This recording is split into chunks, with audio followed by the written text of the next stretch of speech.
Good evening from Vietnam. Good morning to you, Daniela. Thanks a lot for spending your morning to join our program and share your amazing journey to our audience around the world. And on behalf of the listeners, I want to say thank you.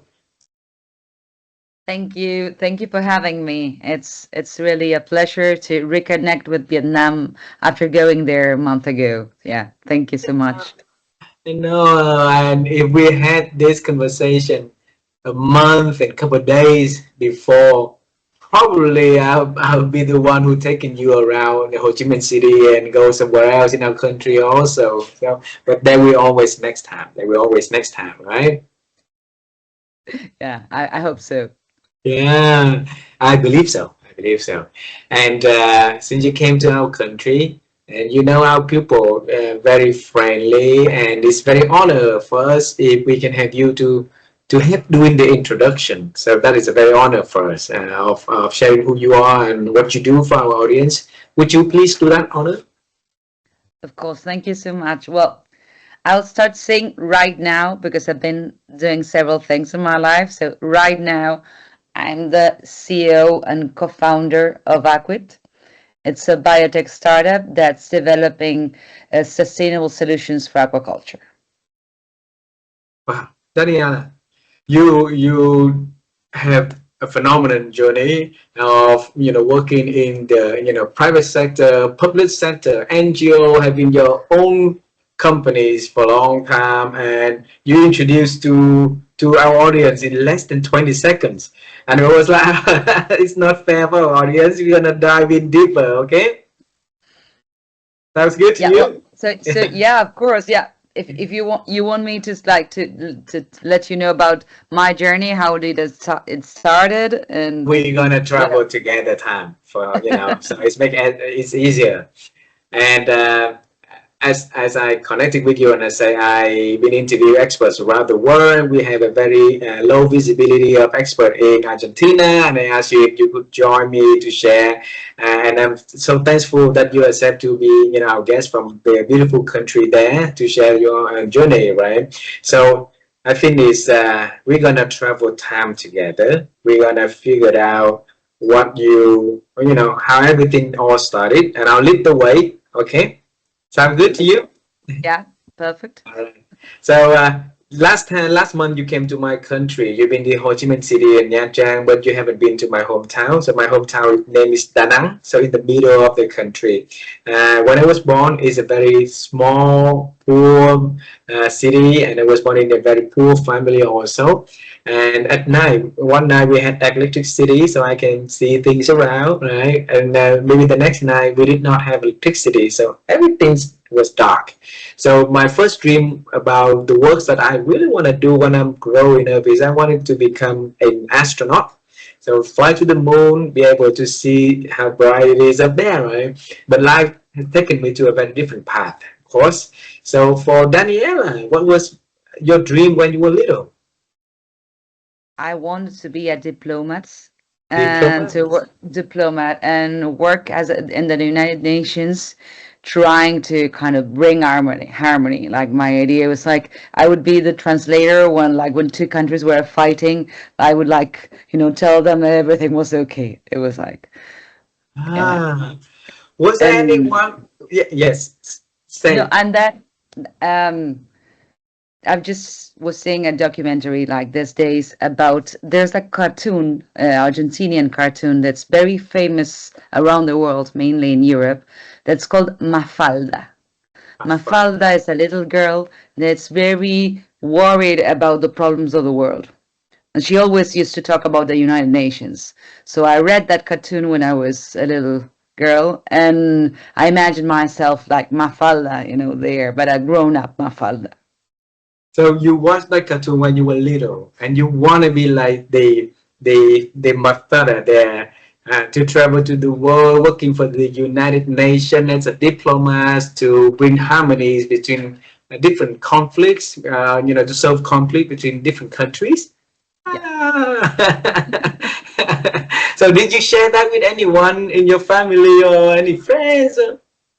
Yeah, yeah, I shared it like with my mom, with my friends, with my yeah, my father, like that, I just had this idea of being a diplomat, and one of my dreams also was like working with culture and traveling around the world, kind of that thing of being a diplomat, kind of united all that together, like, Uh-huh. and going, when I was 15 years, I said that I was going to travel for the world for the rest of my life. That's what I was going to do. So kind of that was part of the job. Yeah, I shared that, and even I kind of tried to started studying that international relations. Then I changed, but that was kind of my very first attempt. All right. So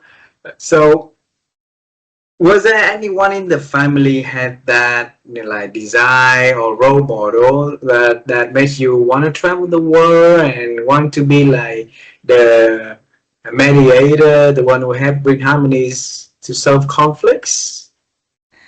I think mediator, not, Okay. but yeah, it's not like what brought me back. Yeah, kind of the.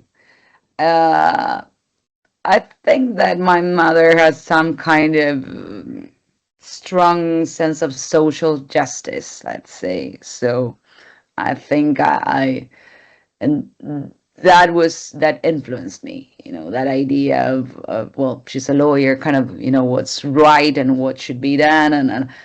And yeah, I think she had something to do with that. And also this idea of, like spotting inequality as a problem, inequity and inequality, something that was really, I don't know, like interest in me, and I wanted to understand what that happened, why it was that like that, Ah, because Argentina and Latin America is one of the, it's the most unequal region in the world. hmm. So your mom was a lawyer. Yeah, yeah, she's Ah, still alive. Yeah, well, she didn't. She was teacher, in fact, but she started law. She did never worked as a lawyer, but she always talked about, like. Inequality, injustice, and like, was a little bit outraged by that. Not a mediator type, let's say, but yeah. so yeah.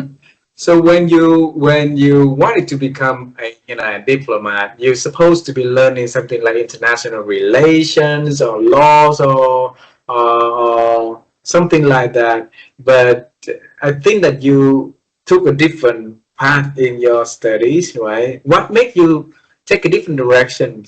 Yeah, that might derail you from the dreams that you had at young age.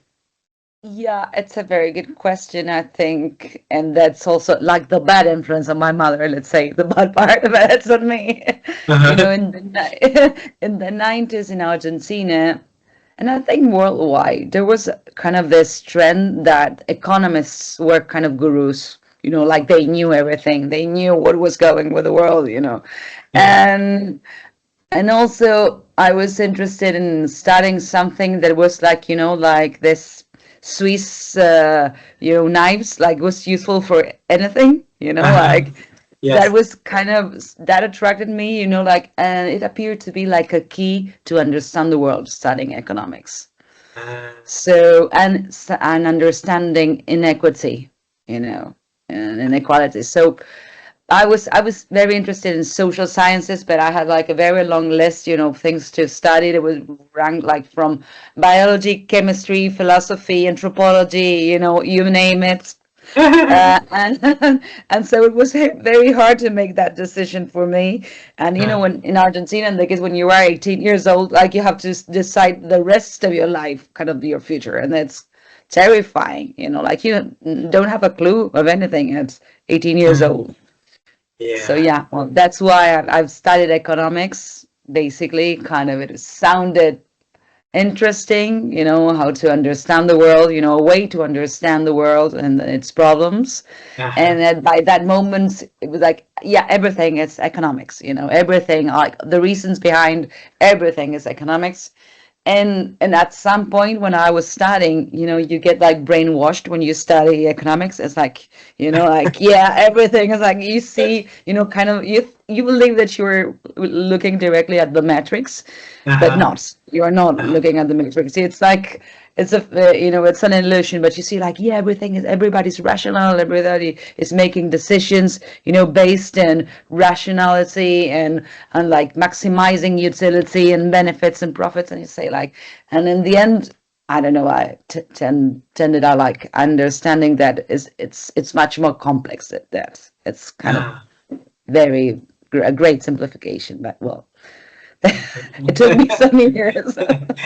But it makes sense, right? At 18 years old, you find something that can help you to understand the world in the large scale, and economics is the one that can give you the biggest picture of the world, and I think it makes sense, right? And from that point on, you went through so many different paths in your life. Also, it's really beautiful, working for private sectors and then in the public sector, working. And then tell us how you feel of navigating the world in a very different angles like that. Well, it's like when I graduated in 2001, Mm. there was a huge crisis in Argentina. That was like all the banks went bankrupt, like it was like almost bankrupt, like the government had to bail them, and Uh, the presidents quit in 2001 in December. So that moment, I was just defending my thesis, my graduation thesis, at that very same moment. So it's like it was not a very welcoming environment, let's say. So like, where's my, the job of my dreams, the thing that I was expecting? Nowhere, nowhere. I had uh, like no choice. So, and I had been at the same time, I have artistic interests. I have been writing since ever. I've written some short stories that were published.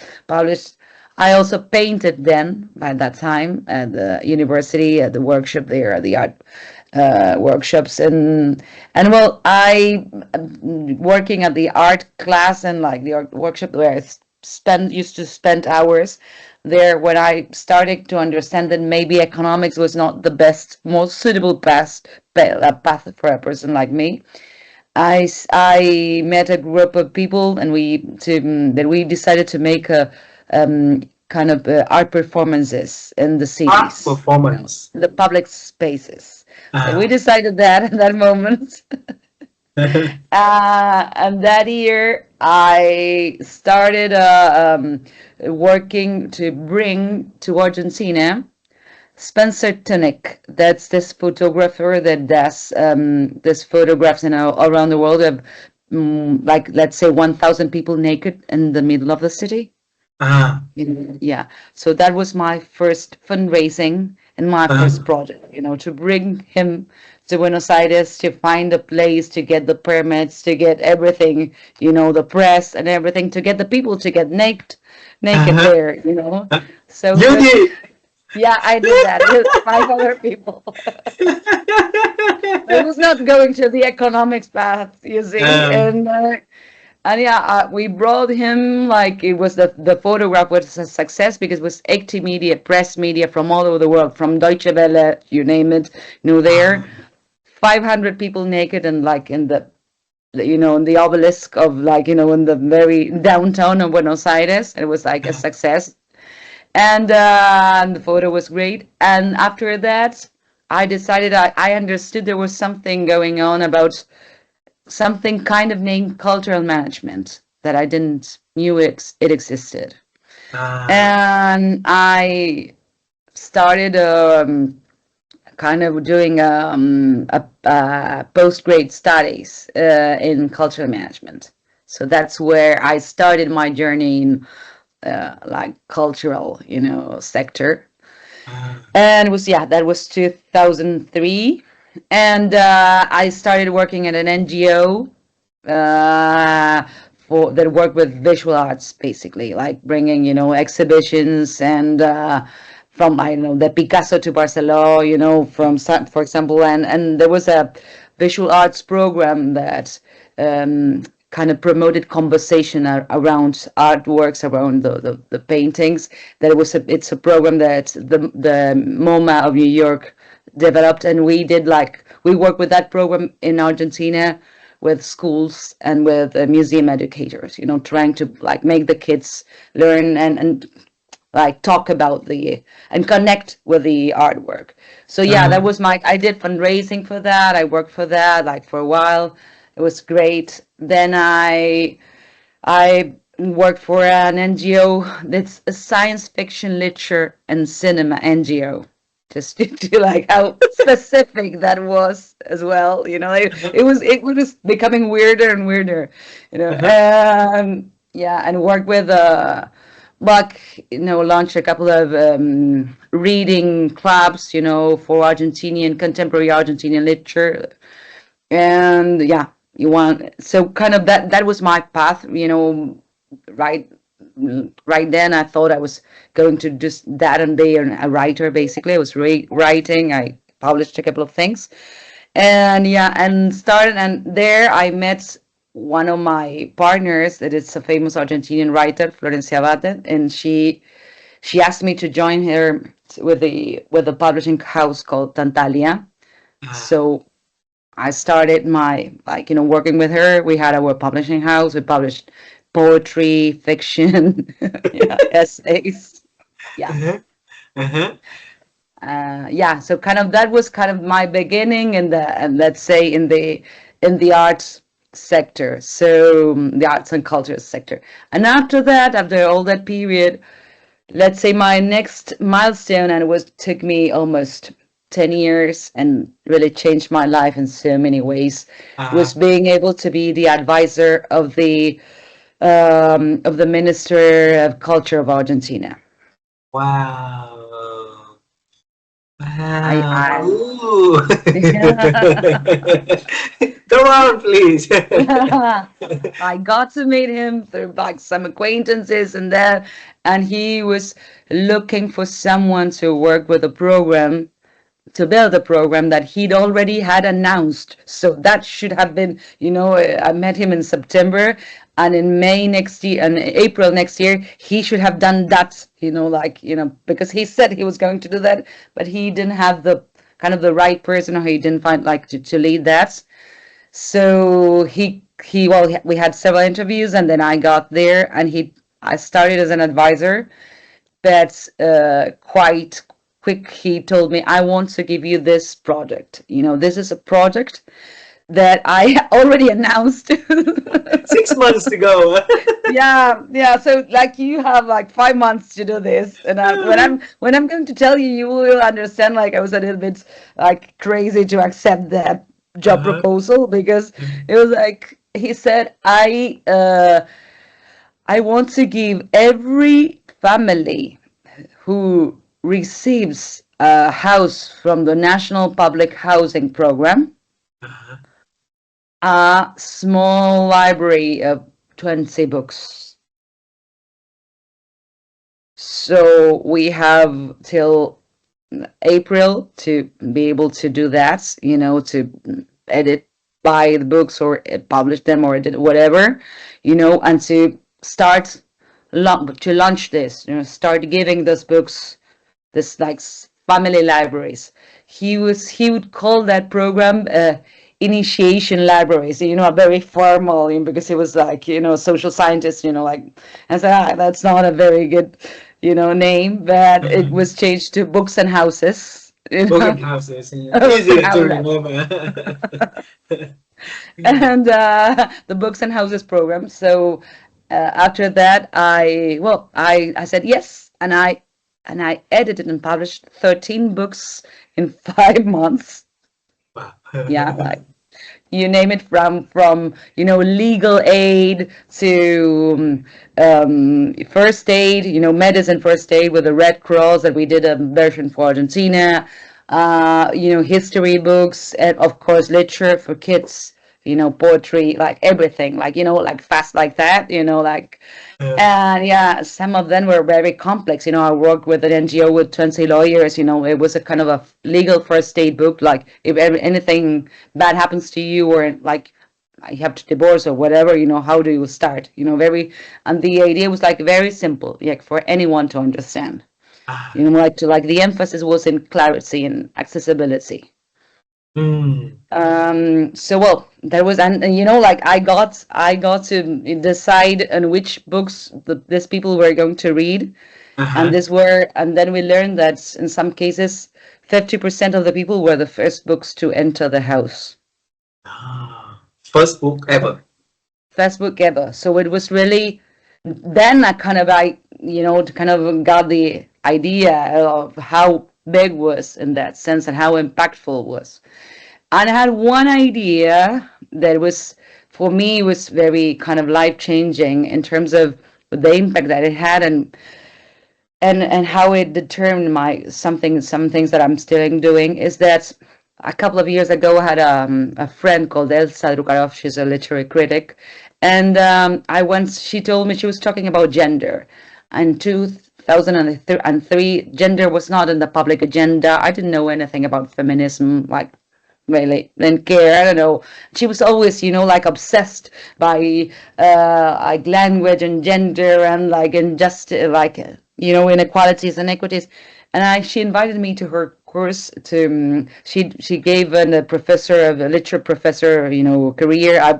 I used to go to listen to lectures about from other people from anthropology and other universities as well. So I did that, only listening, Uh-huh. and it was a course about gender and literature, specific in science fiction, Ah, and we read philosophers about gender, and that opened my mind completely, understanding, and okay, this is happening, this is kind of transversal, there's like we are systematically discriminated as women, but I didn't see that before really going to the course. Kind of understand it as something was going, but not in that sense. So mm. I proposed the Ministry of Culture to include a book that was specific for women in that library. Ah, It was not easy because he was 75 years old. I was 27, and it was very, very different generations. So he's like, I'm not sure. I think it's like, what, why? He said, like, well, yeah, but believe me, like, we need to put it, and it was like the first, like, official Argentinian book on gender that talked about, also health and gender issues and, well, and some things that gave awareness to women in terms of gender and equality right there.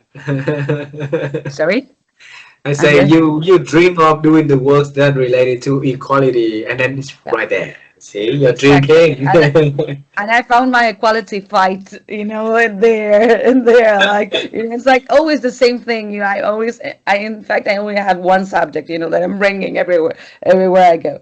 But yeah, it was like that thing that was okay. Here's inequality. Ah, I understood. The thing is that when we did like the surveys, to understand the impact, and then we did workshops in the territory. We went to, like, I went all around the country in Argentina, meeting the people. We sent the books and then doing workshops, with literature to promote reading. ah, So I understood the impact it had because the women told me, like, even in the surveys, like that they realized that they were suffering from, well, like they told some of them, they didn't say it, like, very directly. It was like what my grandmother suffered and what my mother suffered, and I knew that I could choose differently.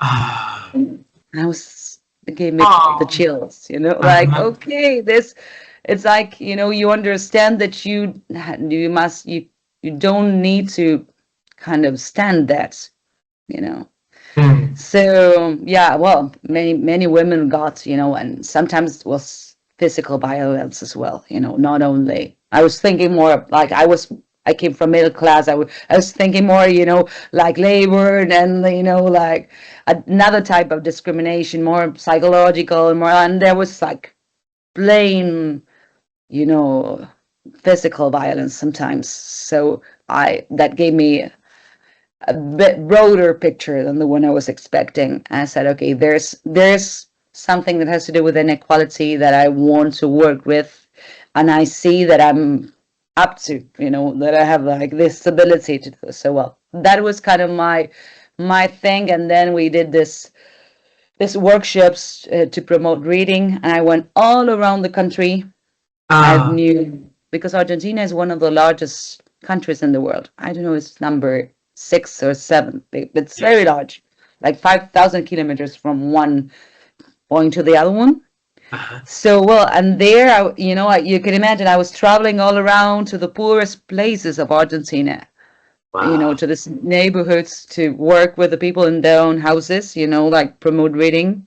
Uh-huh. And well, and that changed my life, like that really gave me a very different perspective, when you are from the capital city of your country, you think that's all that's important, that's all what matters, and there's nothing else, and you Yeah. imagine that your country is just that. I Yeah. don't know if that could happen to me, like, I don't know, in Ho Chi Minh, like that's the country is like this. And then you go elsewhere and you understand that there are very different realities. Yeah. And there are people that less fortunate with less access than you. And like you see that how privileged you are in so many senses. It makes us more like grateful for what we are and more things to do to bring, a change to life, right? So you've been in the government sector for 10 years. Yeah. And then with all of the success traveling around the country, educating the people, bringing in ideas, then you left again. And Yeah, what happened? let's say, well, 10 years, it's a while. Well, Uh-huh. let's say, well, on one hand, in the government, what you have is like when administration, in the case of Argentina, when administration changes, you have to kind of revalidate what you're doing, because even if it's the same president and that's the secretary of the Ministry of Culture changes, like they want to leave their own mark there. So Yeah, they tend to prefer the new things that they propose rather than the older ones that are existing. understood. There. Yes. So Even they want company like, CEOs the same. it's my thing, it's like, so so kind of, when it was interesting because I get to the program. We work with the United Nations, the program. It's like NPUD. So it's one of the programs of the United Nations, Hmm. and we work with them, and like we could administer kind of the funds from that. So kind of I had an excuse, like kind of protect, the funds and all that. But at the same time, like the new guys mainly that were quite, let's say, sexist. Well, in a way, I had a couple of bosses that were not like let's say, my cup of tea, and they kind of preferred, their own initiatives. So it was hard for me, to sustain that torch, all the time. I really liked that, but at some point I understood that like it was time to move on when the administration changed. It was radically different. Like another Hmm. president wanted to do very, very, very differently everything. Hmm. Like in a different level. So I said, okay, this is my limit. It has no sense to try to keep this moving, because it becomes kind of against yourself at some point. So you It's moved. not like, yeah, it's not like my role in life is not, moving this. Maybe I have to do something else somewhere else. Yeah. And I was then briefly a couple of years. I was deputy director of national media, community. So it's community media, and the Uh, national. Yeah.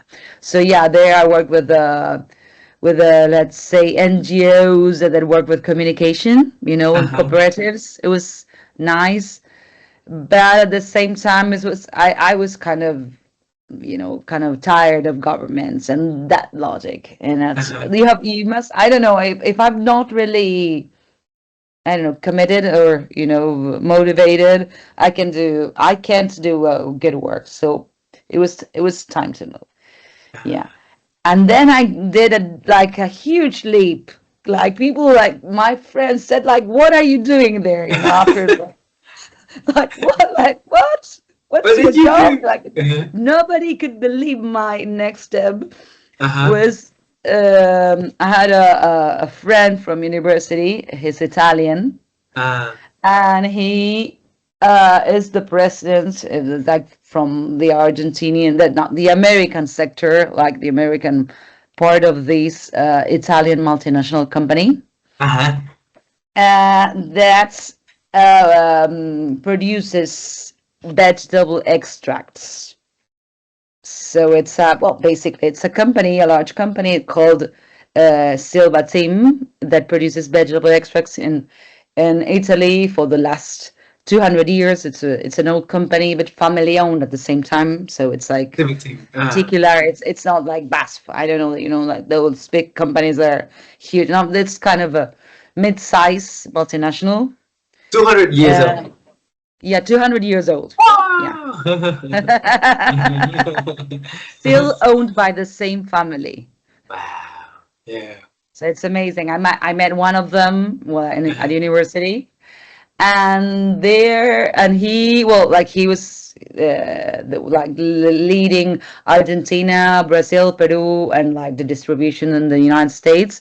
So kind of he invited me to do whatever. Let's say I was R&D coordinator there, R&D manager, Uh-huh. and to innovate with him basically, and all the projects that he wanted to innovate in the company. He told me, okay, well, we'll start this thing, we'll start, and there I learned about for example, sustainable management in forests, about agriculture and animal farming, because these extracts that are made extracted from different types of trees are Uh-huh. tannins. You know the tannins that go to the wine? Even they Mm. produce some those of tannins, Yes. and they sell it to winemakers. So it's literally those tannins that are in the wine. I Uh-huh. used that they this company, and they were started 200 years ago. They were very used to tan leather. That's why the word tanning comes from, from this tannins to tan leather. And because the leather industry is not as huge as it was, and not everything is made of, leather, mainly plastics, they had to find different uses of the tannins. So they have so many uses, like industrial uses, and like even as glue was, and one of them was, and that use of tannin is the one that connects me to my present, initiative, is to yeah, is that they are used to, um, let's say, promote the intestinal health, because tannins are very good prebiotics. Prebiotics are, let's say, the food that feeds the good bacteria of your gut. Mm. And the good bacteria of your gut, the probiotic bacteria, it's key to everything. Probiotic, right? In this case, prebiotic, because Prebiotic. the probiotic is the bacteria in itself. Let's say lactobacillus, like the ones from the yogurt, like that. That's the bacteria, and that's the good bacteria. And there's Uh-huh. the feed that feeds the good bacteria. When they recommend you to eat more fiber or more vegetables, it's Mm. like eat more. Well, in fact, but to eat more prebiotics. To eat, when you eat healthy and more fiber, you are feeding the good bacteria, and the good bacteria is like competing with the bad one, and that improves your general health. Your immune. Got it. It's very important. 80% of our immune system lives in the gut, Uh-huh. Got it. Yes.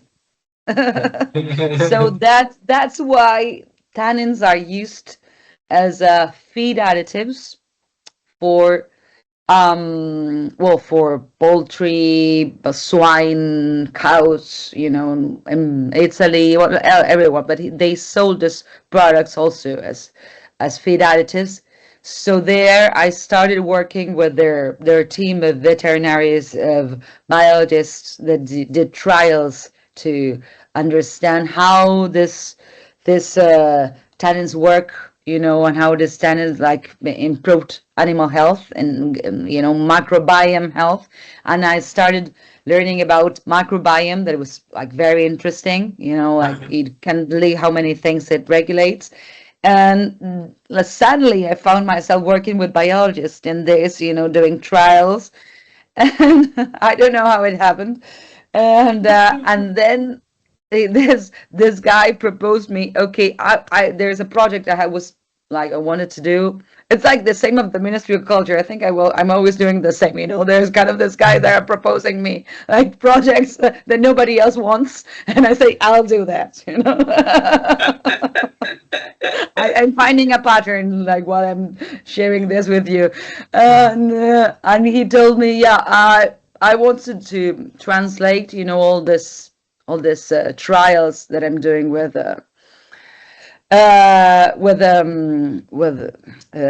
animals to humans. I want to do like to produce a prebiotics for human health, you know. And he had like a homemade, not homemade, almost homemade, you know, capsules that I myself started taking, and they were great.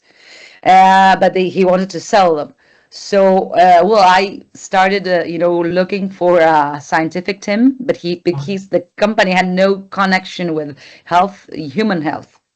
So I started looking for doctors, you know, medical doctors in Argentina, you know, and institutions to do trials with this. To do the lab And trial. yeah, no, but to do a trial with people, you know, I had to On the like human. develop, yeah, I had to develop the formulation of the prebiotic, you know, the capsule. I have it here. I have one here. Where is it? Well, it's here it is. This one. This is the capsule made. Wow. So it's past the trial, it go to consumption already. Yeah, so I had to like define, you know, which combination, what was like the formulation of this based on the formulation for animals. Of course, there was a lot of research. I had to kind of find the regulatory path for this in Argentina, well, and in Italy, because we also did this in Italy, and well, like work with this with in this case with a laboratory, to a third party lab to produce this, because they were not able to produce that. Like you have like laboratory standards, you know, GMP standards for humans.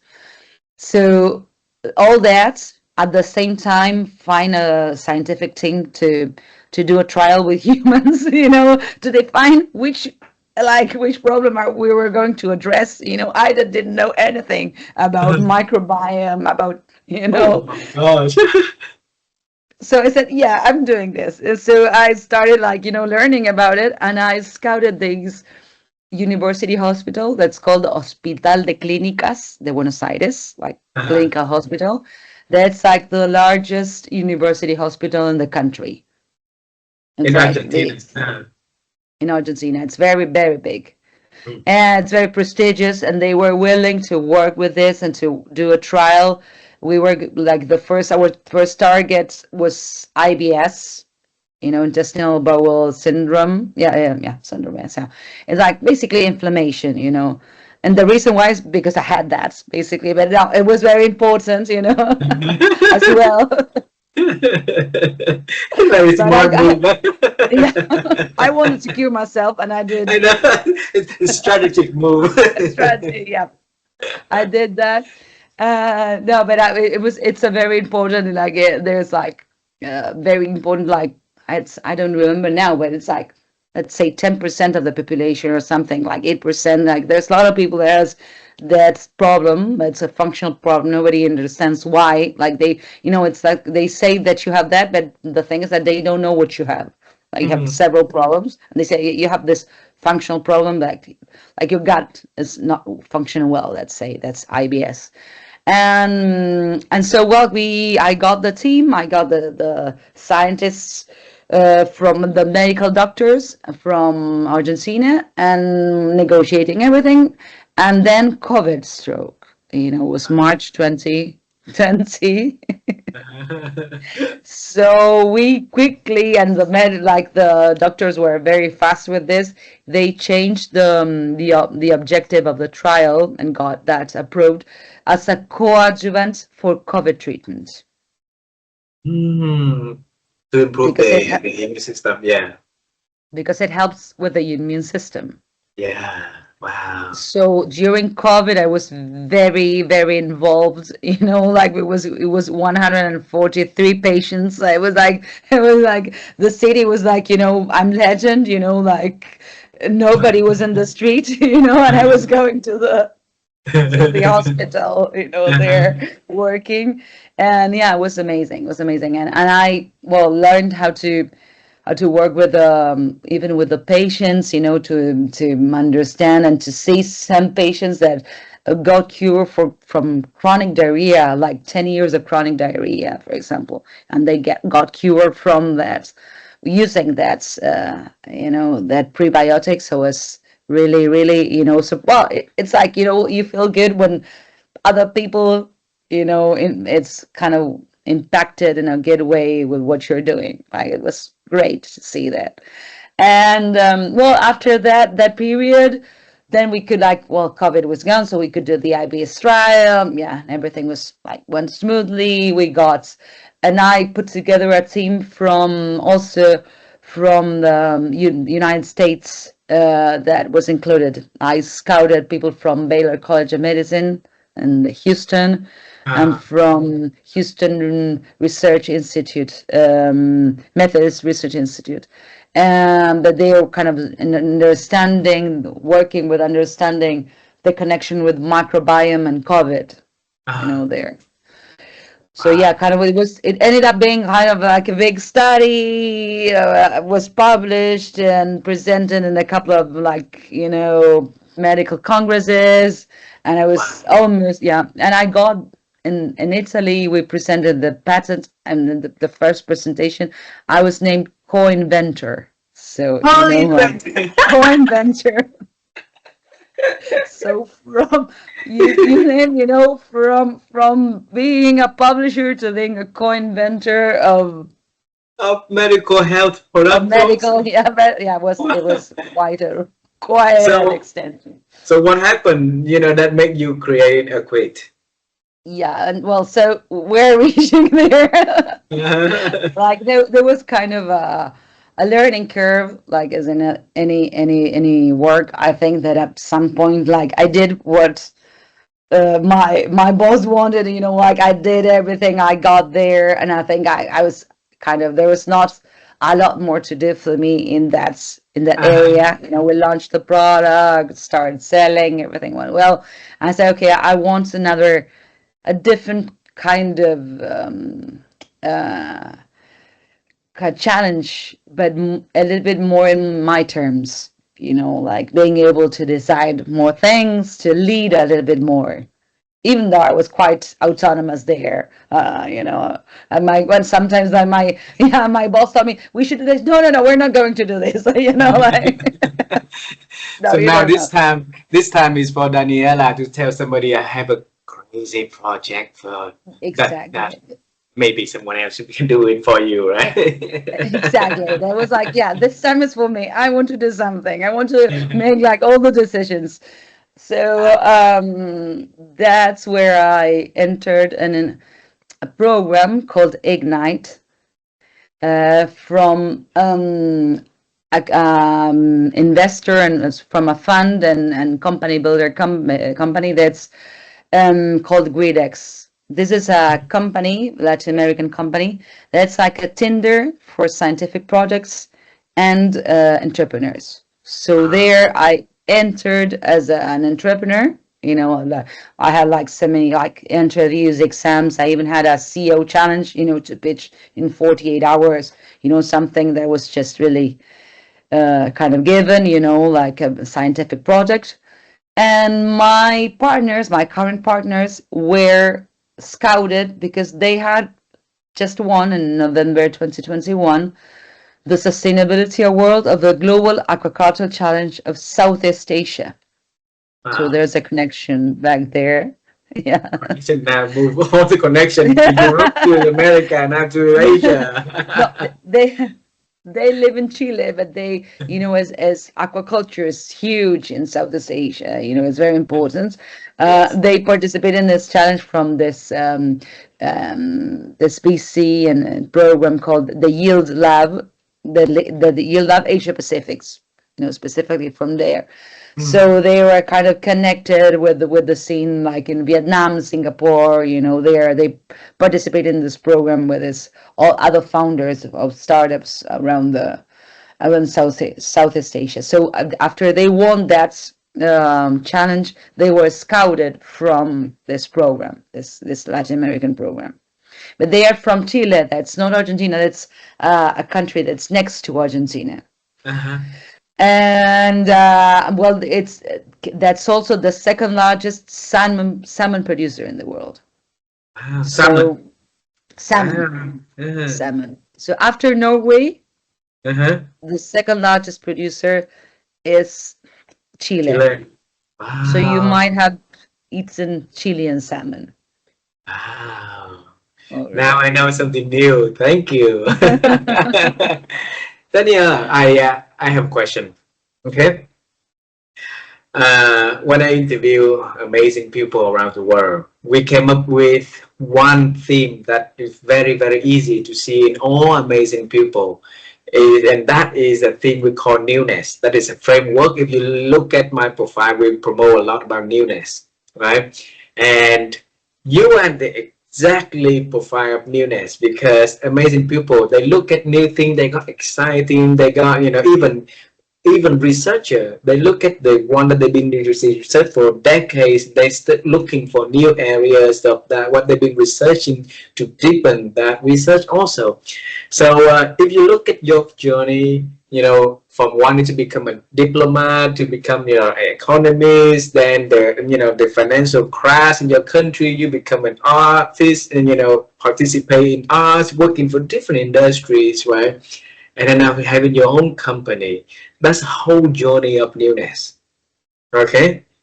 And you come into the new thing, then you figure out how to work it out, how to solve it, and even if people refuse to get there, you got in and you found the result for that. You solve it. So if you look at newness and you say how benefit it is in your life, well, a lot of people are afraid of doing something new. What advice can you give them so that they can be confident to enter into newness? Okay. I think in my case it's very personal. Kind of, I love learning. Mm. I love learning. I feel like very energized when I'm learning something new. So I need the newness, let's say, to keep myself motivated. Because if I do something for too long that's kind of, flat, I get bored. So I need to new things. So I think that uh let's say I there what I learned is that you some points in your life you think that what you're doing defines you. It's like your identity. And you become so attached to that you are afraid to change Mm. because like what everybody else is going to say, and like I'm this person. I start, anything that I say saying I'm, whatever, the CEO. I used to be the director of the national reading program, books and houses, and it was my identity even when I was in a bar meeting friends, like, yeah, what I'm this. And what I learned is that you are not what you're doing right now.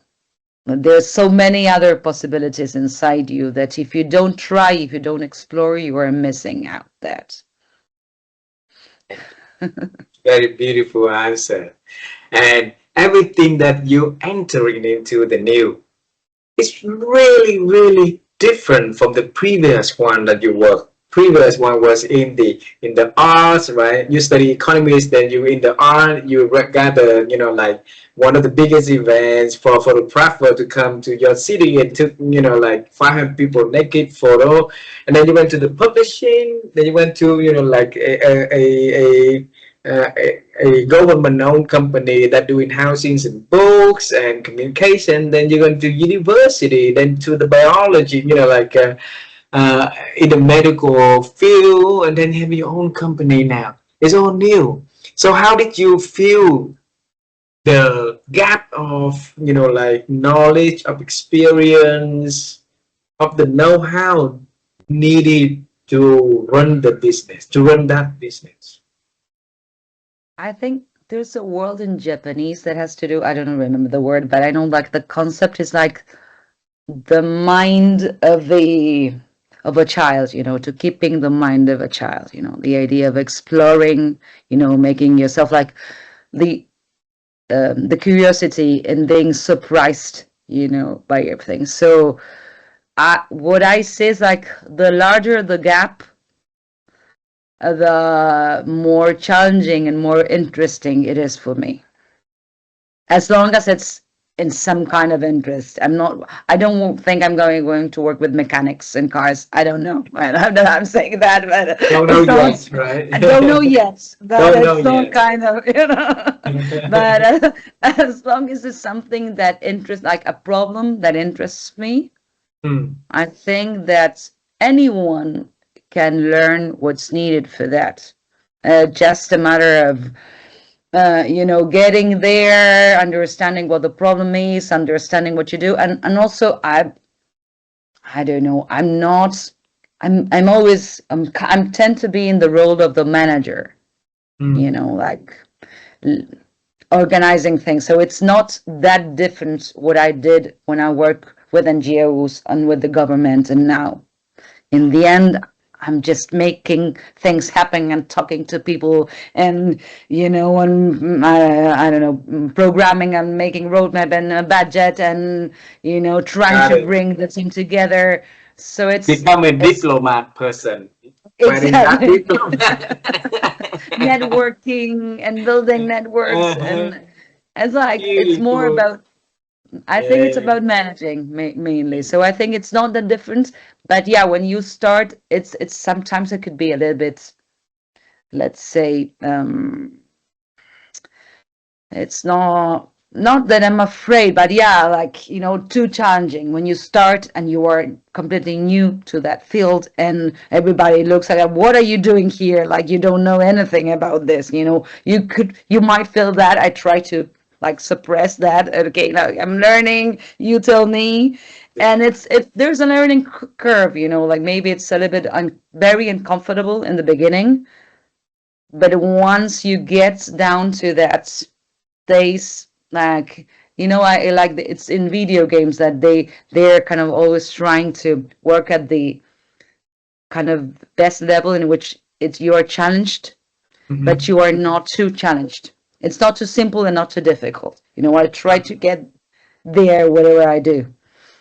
Yeah, and then when it's too easy and I know a lot more, I change, I think. And see, inside of you, you have that muscle of finding new things to do, of getting yourself ready for the next big games. So that's why it's different from you, from other people. And you come with the mentality of a learner, of the explorer. You have a background that they don't have, and then they have something that you are yet having. So when you come in, that is great. It brings the best. Two last question for this conversation. Okay, you mentioned one word in here that I really, really love is the word I think. And my wife and I, we always love bringing, to help people to improve their ability to think. And having conversation like this is one of the best ways that we can help people to improve their ability to think. So the question for you, Daniela, is how have you been growing your ability to think?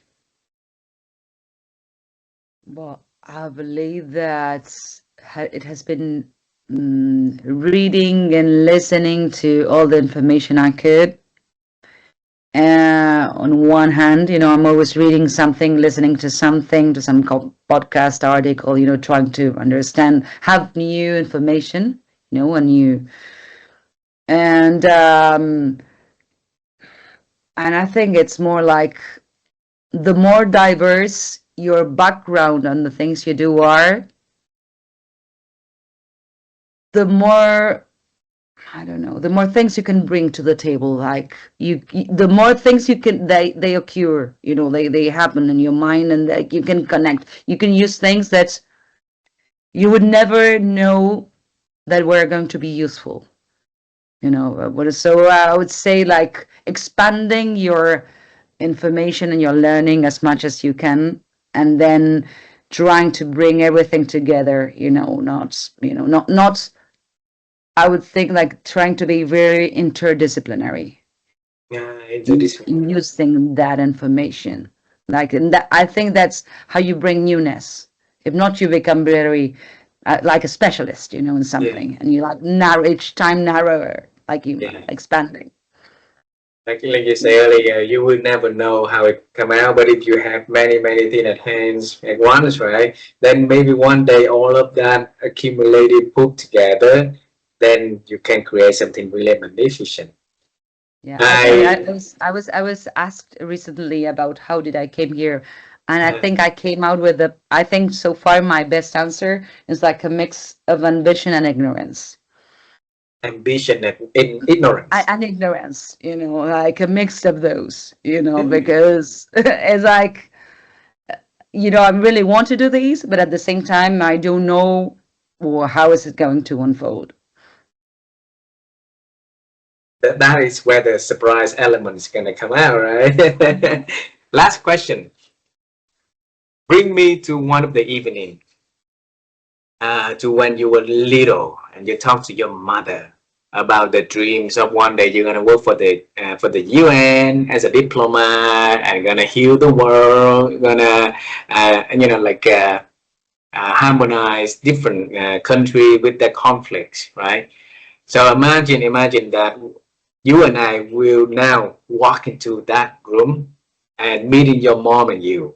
When the two of you back then talk about that, you are going to tell that little Daniela about the futures that Daniela is going to have. What is that you're gonna give her?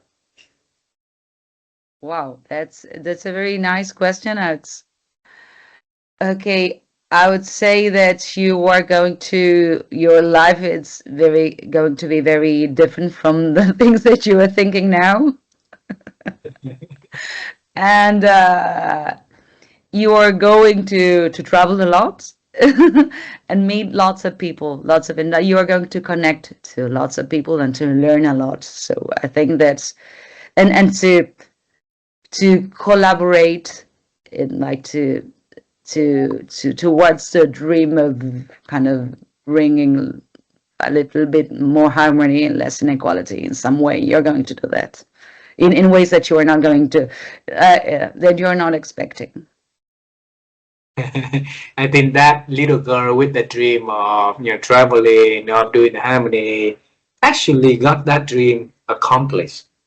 To your work now, right? You meet a lot of amazing people. You bring ideas. You harmonize different perspectives, different people, different backgrounds onto a common goals, right?